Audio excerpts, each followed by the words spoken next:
Nous sommes réunis au nom de Jésus et autour de la parole de Jésus en ce jour du mardi 4 août 2020.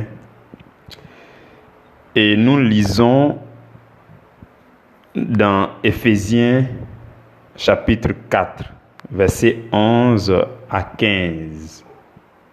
Éphésiens 4, 11 à 15.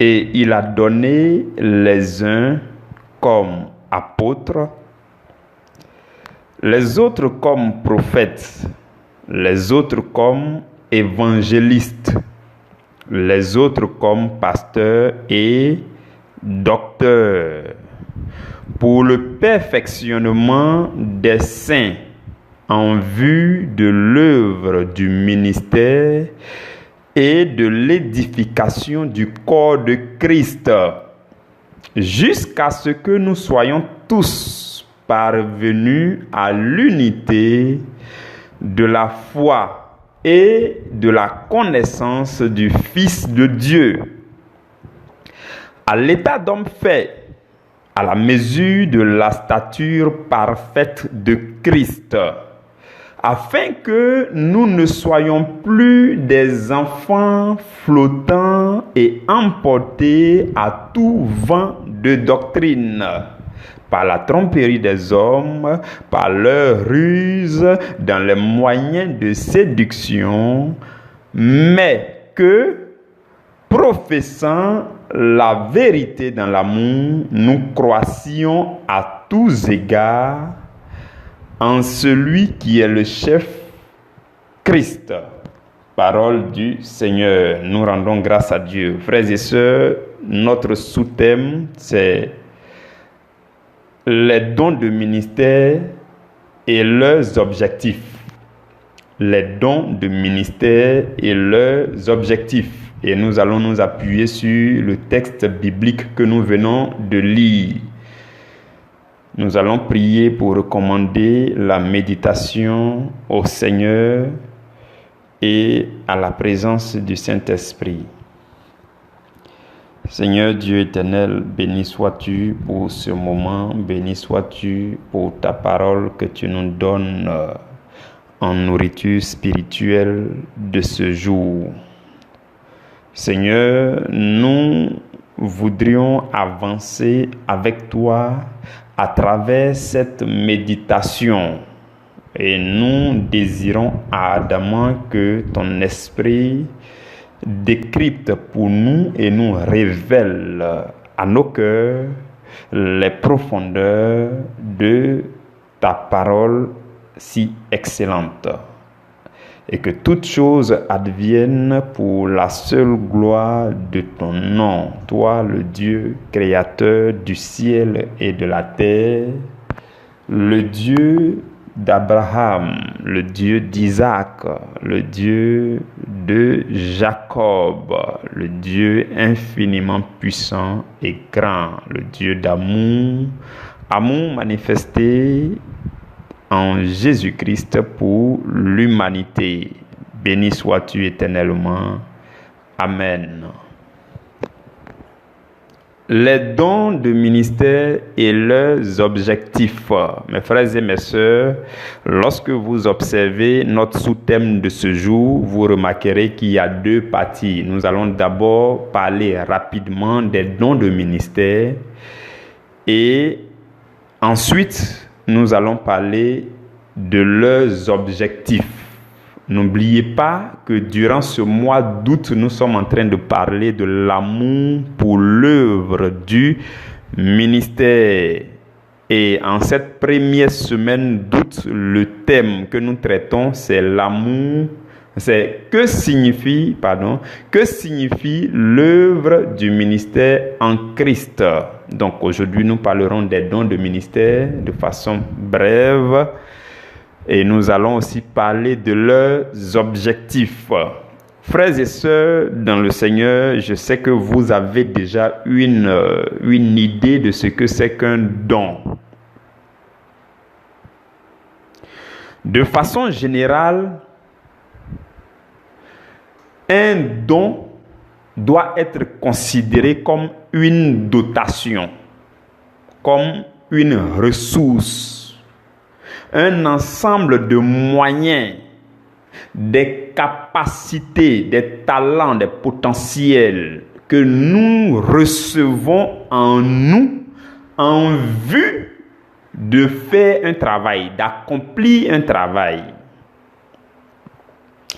Fréquemment, je nous dis que l'œuvre de Dieu ne peut jamais s'accomplir efficacement avec les ressources humaines. Ce n'est pas possible.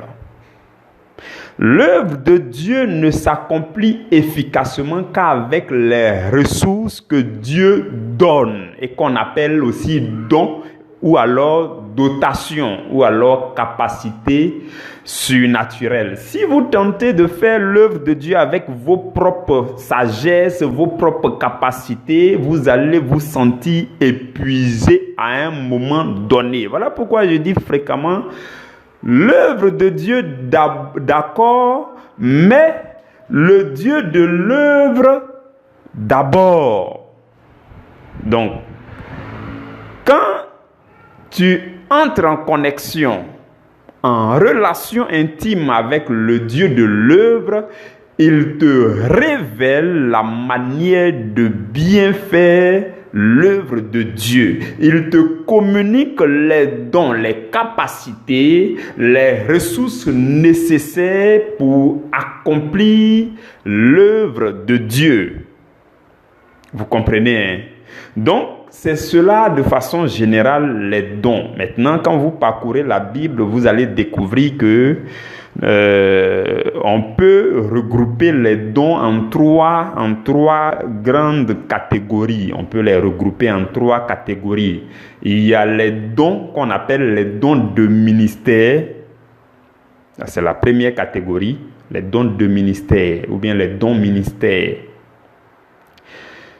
Vous les retrouverez dans le texte que nous avons lu aujourd'hui, au verset 11, où il est dit et il a donné les uns comme apôtres, prophètes, évangélistes, pasteurs et docteurs. Donc les dons de ministère, il y en a essentiellement 5 qui sont cités dans la Bible. Ça, c'est la première catégorie des dons. La deuxième catégorie des dons, c'est les dons de service. Quand vous lisez Romains chapitre 12, versets 6 à 8, les dons dont la Bible parle là-bas, pour la plupart, ce sont les dons de service. Donc, tous les services que vous pouvez remarquer au sein d'une église, au sein d'une communauté, ce sont les dons de service, l'organisation, l'accueil, ainsi de suite, ainsi de suite, et ainsi de suite. Donc, il y a les dons de service. Et la troisième catégorie des dons, c'est les dons spirituels, ou encore les dons de l'esprit, ou encore aussi les manifestations de l'esprit. Vous trouverez ça dans 1 Corinthiens chapitre 12, versets 7 à 11. Donc, il y a de façon générale 3 grandes catégories de dons. Les dons de ministère, les dons de service et les dons spirituels. Aujourd'hui, nous parlons des dons de ministère. Les dons de ministère. Mes frères et mes sœurs, les dons de ministère, comme nous l'avons vu tout à l'heure, il y en a 5. Et ce sont en fait les dons, suivez-moi très bien, vous allez comprendre. Ce sont les dons du leadership. Vous voyez, hein, les dons du leadership.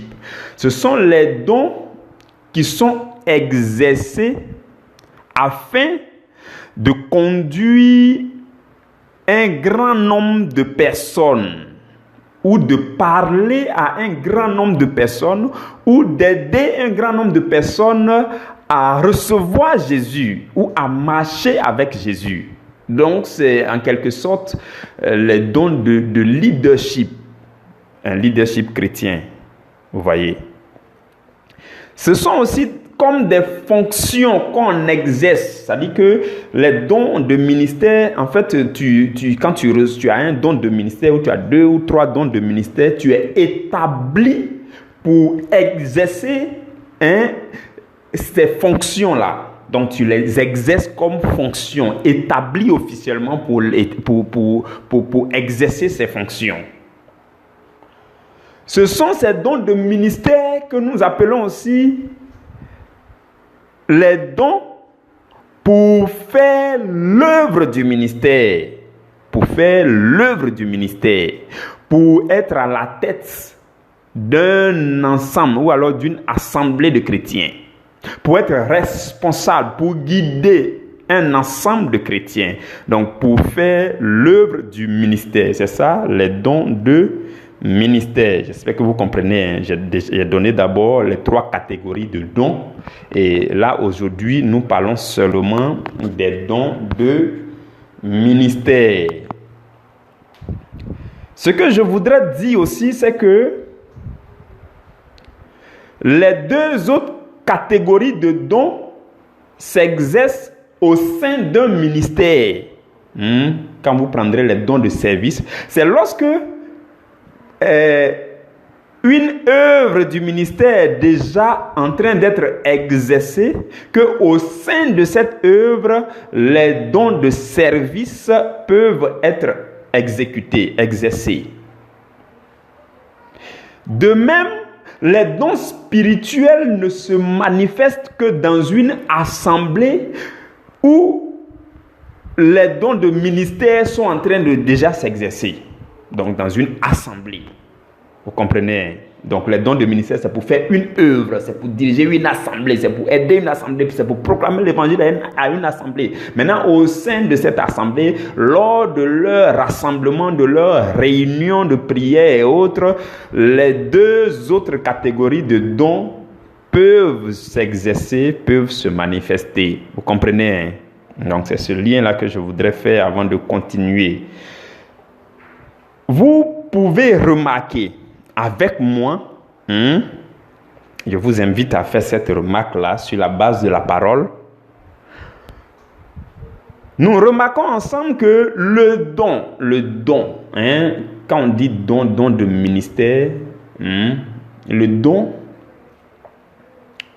est en général reçu depuis avant notre naissance. Je vais vous dire pourquoi. Le don est reçu depuis avant votre naissance, avant notre naissance. Et il est en nous, on est avec, on grandit avec, on découvre Jésus avec, jusqu'à l'exercer. Je vais vous dire pourquoi. Dans Jérémie chapitre 1, verset 5, Dieu dit, avant même que tu sois formé dans le sein de ta mère, je te connaissais et je t'ai établi prophète des nations. Donc là-bas, vous retrouvez le mot prophète. Quand nous avons cité les 5 dons de ministère, on a parlé d'apôtres, prophètes, évangélistes, pasteurs, docteurs, ainsi de suite.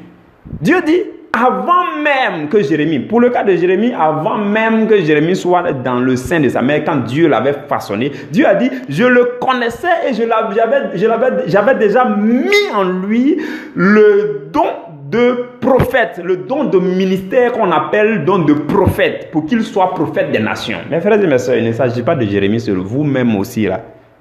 Avant que vous soyez dans le sein de votre mère, Dieu avait déjà conférer à votre être ce que vous, le don que vous devez manifester comme don de ministère. En fait, je veux vous dire aussi que chacun de vous a un don. Wow. Effectivement, chacun de vous a un don de ministère. Tout à l'heure, nous allons reparler de ça. Donc, le don est reçu avant même la naissance.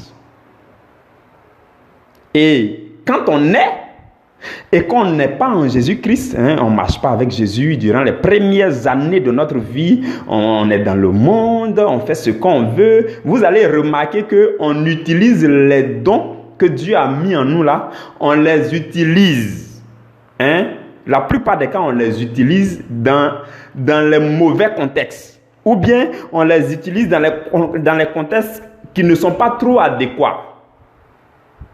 Jusqu'à ce qu'on découvre Jésus, on utilise les dons que Dieu a mis en nous là, dans les contextes non adaptés. Ou bien on utilise mal. Une fois, je nous ai dit cette parole-là. Je sais que vous allez vous en souvenir. Ce qu'on appelle un défaut en réalité, c'est une qualité qui est utilisée dans un mauvais contexte. Donc vous allez remarquer qu'il y a des gens qui sont sorciers. Les sorciers, ceux qui sont sorciers avant de découvrir Jésus là, ils ont des dons de révélation, un peu seulement ils peuvent sortir de leur corps, ils ont des visions, ils peuvent faire des expériences surnaturelles. Ces choses-là, Dieu a donné cette aptitude-là en eux.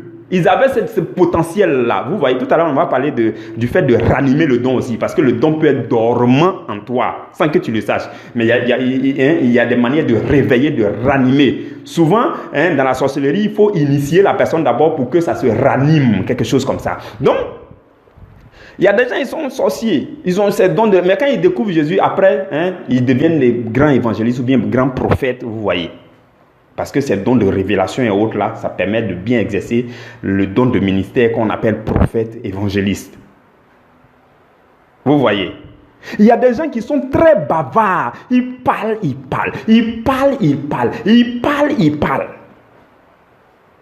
Ça, c'est un excellent don qui est utilisé dans un très mauvais contexte.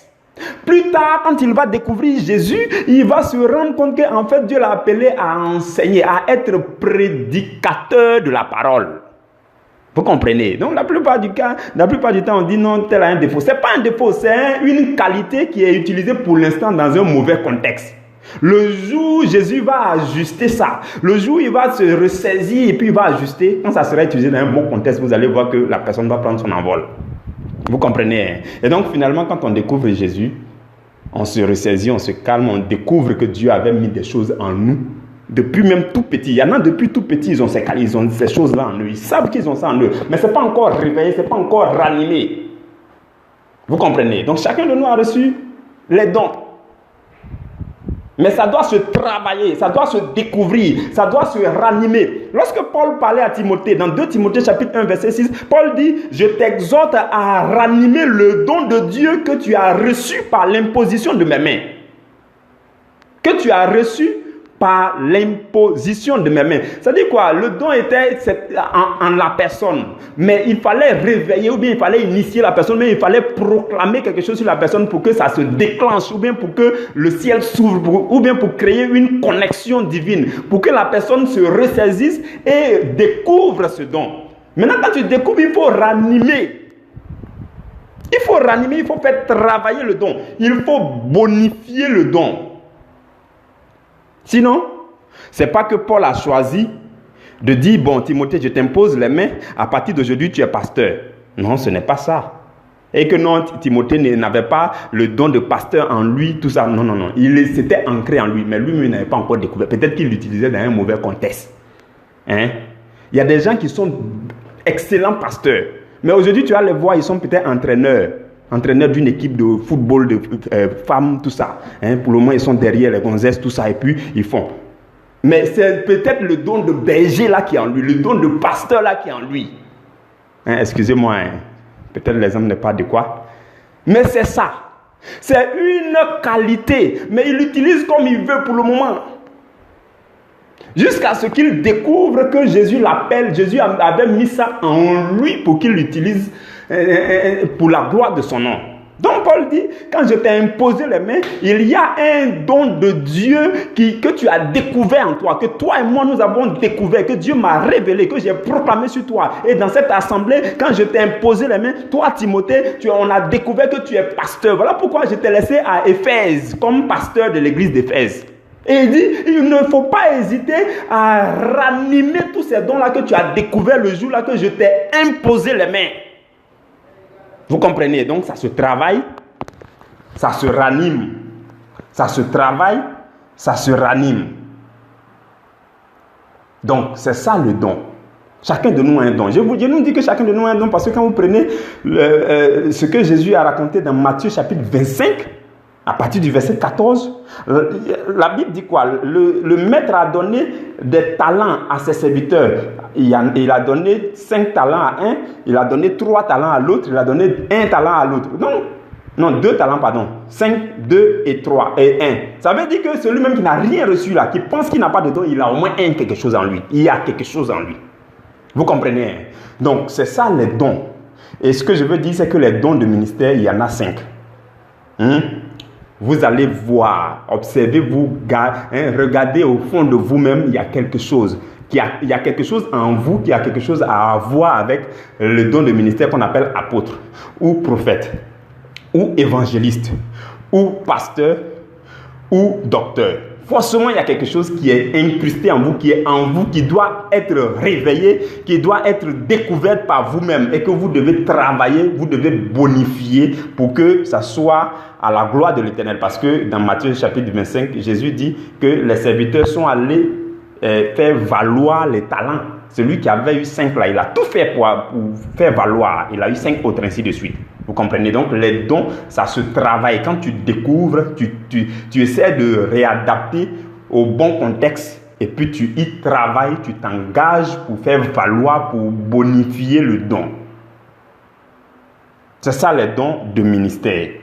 Et je nous ai dit que ce sont les dons du leadership. Ce sont des gens que Dieu établit, que Dieu appelle, il les établit de façon solide pour dire, bon, je t'établis sur une communauté, sur une église, sur une fraternité, sur un ensemble de croyants afin que tu les diriges. Et voilà comment je veux que tu les diriges. Soit tu es berger, soit tu es enseignant ou alors docteur, soit tu es évangéliste, soit tu es prophète, soit tu es apôtre.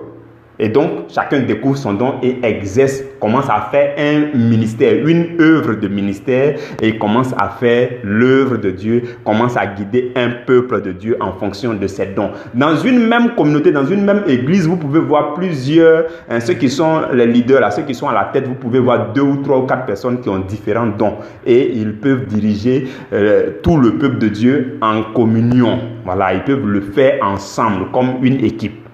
Et on va voir aussi les objectifs. Quand Dieu choisit des gens qu'il établit comme prophètes, comme apôtres, comme évangélistes, comme bergers, comme docteurs, quand il les choisit, qu'il les établit comme ça, c'est pourquoi?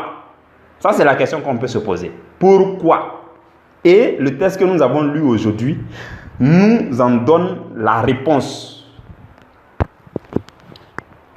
La Bible dit: et il a donné les uns comme apôtres, les autres comme prophètes, les autres comme évangélistes, les autres comme pasteurs, les autres comme docteurs. Le verset 12 dit pour. C'est comme si on demandait pourquoi. Paul savait que vous et moi on allait demander pourquoi. Donc lui il a déjà répondu. Pourquoi? Pour le perfectionnement des saints. Vous voyez dans la Bible, quand vous voyez le mot les saints là, ça veut dire les croyants. Tout simplement. Donc, il s'agit de vous et moi. Pour notre perfectionnement, en vue de l'œuvre du ministère. Nous parlons de l'œuvre du ministère tout le long de ce mois. Donc, les docteurs, les pasteurs, ceux qui ont reçu les dons de ministère là ont été établis pour le perfectionnement des saints, des croyants, en vue de faire l'œuvre du ministère. Et l'édification du corps de Christ. Jésus-Christ est au ciel, mais son corps est sur la terre. L'ensemble des croyants en Jésus-Christ, c'est ce qui forme le corps du Christ. Le corps du Christ doit être édifié, doit être affermi, doit être entretenu. Le verset 13 dit, jusqu'à ce que nous soyons tous parvenus, nous tous, le travail que les gens là font là, avec leur don de ministère, ils font l'œuvre du ministère pour le perfectionnement des croyants là. Ils le font pour l'édification du corps de Christ, jusqu'à ce que nous soyons tous, nous soyons parvenus à quoi? L'unité de la foi. Vous allez remarquer que tout ce qui est cité aujourd'hui là, vous allez remarquer ça, que ce sont les objectifs que les ministères visent. Ceux qui ont les dons de ministère, quand vous allez voir un apôtre, quand vous allez voir un évangéliste, quand vous allez voir un berger, quand vous allez voir un docteur, ce sont ces objectifs-là qu'ils visent. Quand il fait le travail du ministère, le perfectionnement des croyants, il fait même l'œuvre du ministère, l'édification du corps de Christ dans son ensemble, l'unité de la foi. Nous devons devenir un. La foi chrétienne est unique. Et la suite dit, nous devons aussi parvenir nous soyons tous parvenus à la connaissance du Fils de Dieu. Le Fils de Dieu doit être connu. On doit découvrir le Fils de Dieu. Il y en a qui savent que Jésus est le Fils de Dieu, mais ils ont très peu de connaissances au sujet de Jésus. Donc, les dons de ministère sont là. Ceux qui exercent les dons de ministère le font dans le but de faire connaître le Fils de Dieu. Donc, la suite dit, jusqu'à ce que nous soyons tous parvenus aussi à l'état d'homme fait. Un homme fait, c'est un homme accompli, un homme mûri, un homme mature, un homme qui a grandi, un homme forgé. À l'état d'homme fait, à la mesure de la stature parfaite de Christ, à la taille de Christ, vous voyez, à la dimension de Christ, à la stature parfaite de Christ. C'est ça l'objectif des dons de ministère. Et la suite dit, verset 14, afin que nous ne soyons plus, vous voyez, les choses à éviter aussi, là, on va voir. Afin que nous ne soyons plus des enfants flottants et emportés à tout vent de doctrine. Vous voyez, il y a beaucoup d'enfants dans le corps de Christ. Les gens se laissent balloter, emporter à tout vent de doctrine, à gauche et à droite. Ils n'arrivent pas à découvrir ce qui est correct. Ils n'arrivent pas à s'implanter, à s'enraciner dans un endroit fixe. Ils tournent un peu partout. Pour le moment, ils ne sont pas encore stables. Ils sont dans le corps du Christ. Quand ils habitent un peu dans les orteils, après ils s'en vont habiter dans les pieds, après ils s'en vont rapidement habiter dans les bras, après ils reviennent, ils disent non, désormais il faut que j'habite dans le bras gauche, non, après il faut que je parte habiter. Non, on se promène dans le corps du Christ. La véritable chose à faire, c'est de rester tranquille dans un endroit où tu as découvert que Christ est là. Tu t'assois là et puis tu cherches Christ. Vous comprenez? Dans tous les cas aussi, après c'est lui qui te dit comment tu dois évoluer. Seulement que tout doit se passer en harmonie. Et on ne doit pas sortir du corps de Christ. Parce que le verset dit, afin que nous ne soyons plus des enfants flottants et emportés à tout vent de doctrine. Tout vent de doctrine, là, ça veut parler aussi des autres doctrines hors du corps de Christ. La véritable doctrine, c'est la doctrine de Christ. Il dit, par la tromperie des hommes, par leur ruse, dans les moyens de séduction, ainsi de suite. Bon, c'est le verset 15 qui m'intéresse. Mais que... parce que nous sommes en train de citer les objectifs.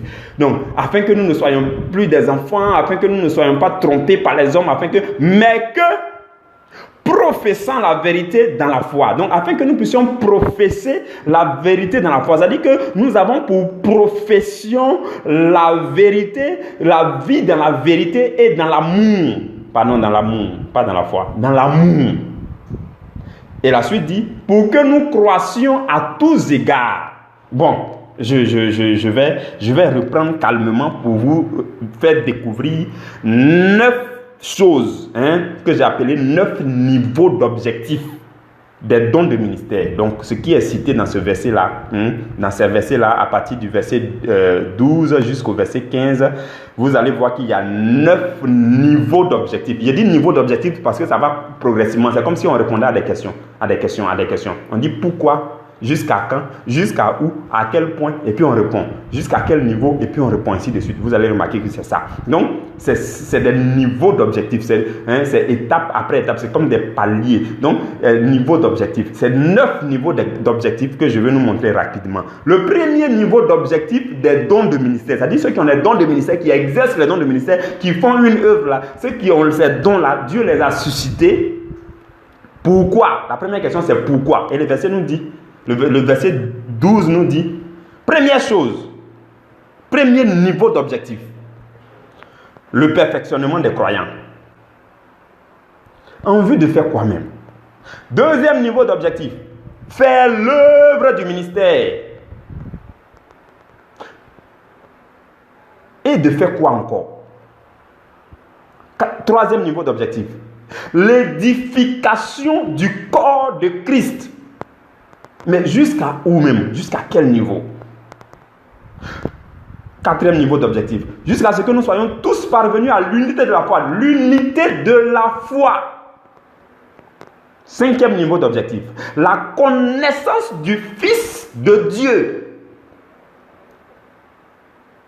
Sixième niveau d'objectif, jusqu'à ce que nous soyons tous parvenus à l'état d'homme fait. L'état d'homme fait. C'est ça l'objectif. Le 6e niveau d'objectif. 7e niveau d'objectif. Jusqu'à ce que nous soyons tous parvenus à la stature parfaite de Christ. Vous voyez que ça augmente, ça augmente, ça augmente. Donc, la stature parfaite de Christ, c'est le 7e niveau d'objectif. Et on continue. Le verset 15 nous donne le 8e niveau d'objectif. Professer la vérité dans l'amour. Professer la vérité dans l'amour. C'est-à-dire que nous avons pour profession. L'objectif, c'est que les croyants aient pour profession la vérité dans l'amour. Voilà le 8e niveau d'objectif. Et le 9e et le dernier niveau d'objectif, c'est la croissance à tous égards. L'objectif de Dieu, là, l'objectif ultime de Dieu, là, c'est la croissance à tous égards en Jésus-Christ. Voilà pourquoi la dernière partie dit, afin que nous croissions à tous égards en celui qui est le chef Christ. Donc c'est le dernier niveau d'objectif, le 9e niveau d'objectif, c'est la croissance à tous égards. Les dons de ministère que Dieu a mis en nous et que Dieu nous demande de ranimer là, c'est dans le but d'accomplir 9 niveaux d'objectifs sur la terre. Le premier niveau d'objectif, je les rappelle rapidement pour terminer, le premier niveau d'objectif, c'est le perfectionnement des croyants.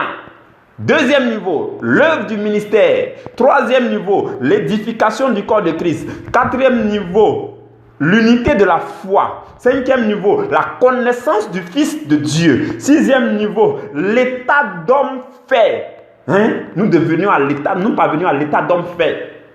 Septième niveau, parvenir à la stature parfaite de Christ.